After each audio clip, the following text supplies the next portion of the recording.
The draft 9 days away at the time of this recording, we do have to acknowledge where the Saints are picking. It's draft, 3-day event. I'm sure everybody knows, but for those that don't, day 1 is the first round picks. Day 2, rounds 2 and 3, everything else is on day 3. Just looking at the chart, the Saints have a lot going on in day 3. They have their first round pick, thankfully, this year, but only 1 second, no thirds. 105 players will be taken between their day 2 pick and their first pick on day 3. Barring any trades, this is what it's going to look like in the Saints with these 4 fifth rounders, 2 sixth rounders, and 1 seventh rounder. They have to do a very good job of going deep into this draft on day 3 and being able to pull out some good football players. So we will we'll jump in and kind of as best we can see who's on that back end and who might be a useful draft pick, a useful target for the Saints in this situation.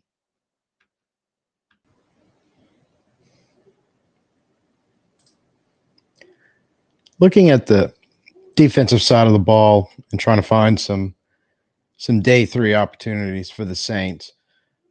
One player I came across and I'm liking him a lot and kind of curious to why he is kind of considered rather low, I think, for the ability he brings.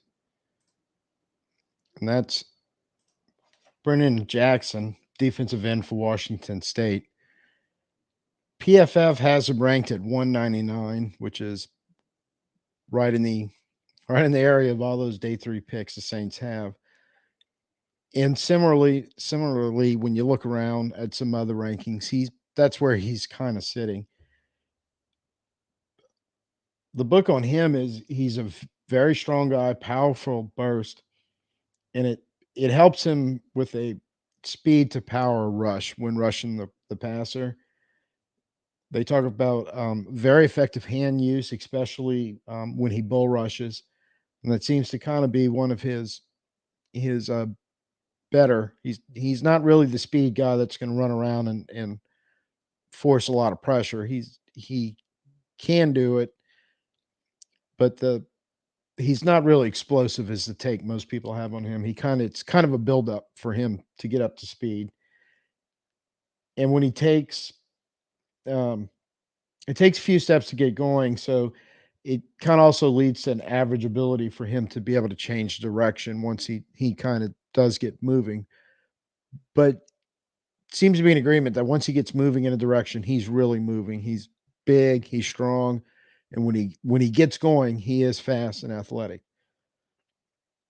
Jackson is a guy that plays the run very, very well, and and again is kind of that set the edge, not really high sack, high pressure producing defensive end, but he can do it. And he's a guy that's probably going to be able to beat one-on-one blocks.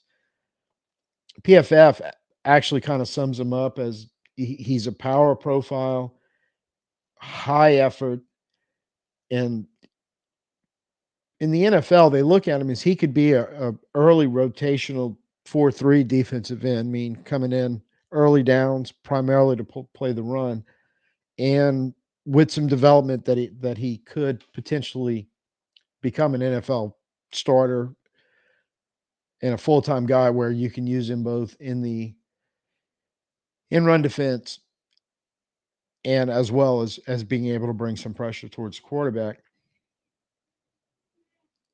That description gives me some Cam Jordan type vibes, gives me some Trey Hendrickson type vibes. Both very good with their time with the Saints. Hendrickson is definitely the one we let get away. So you're looking at a fifth or sixth round pick because that's kind of with that 199, 200 overall ranking, player ranking, kind of would put him in that category. depending on, again, how teams look at the pluses and the minuses of any given player and how they're going to rank their draft board. So this is a guy that I didn't really know much about, kind of just digging around in a lot of, and his name just kind of keeps coming up, especially when analysts are talking about draft day sleepers or prospects nobody's talking about. When you see articles and videos with titles like that or similar on the defensive side, Brennan, Brennan Jackson's name keeps kind of popping up. So it surprised me a little bit that he would be considered so low in a lot of the draft analysis rankings.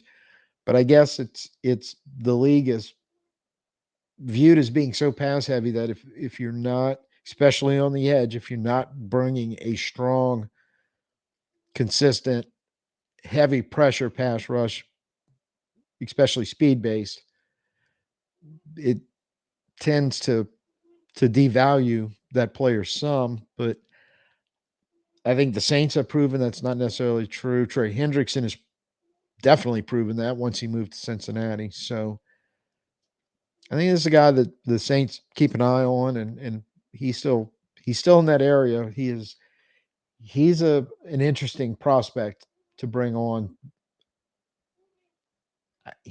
Looking at the state of our defensive ends, if he would live up to the analysis they're giving, he would see some playing time very early. This isn't a back end of the roster guy as far as adding depth on the defensive edge for the Saints.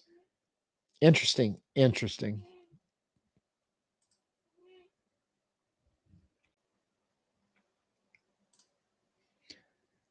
So there you have it. Let me know what you think in the comments below. Like, share, subscribe, follow, hit the notification, because I will be periodically making these little videos on draft related players and situations that may develop until the actual draft starts. So you want to stay informed, and I really want you to keep coming back. Till next time, peace out. Who dat?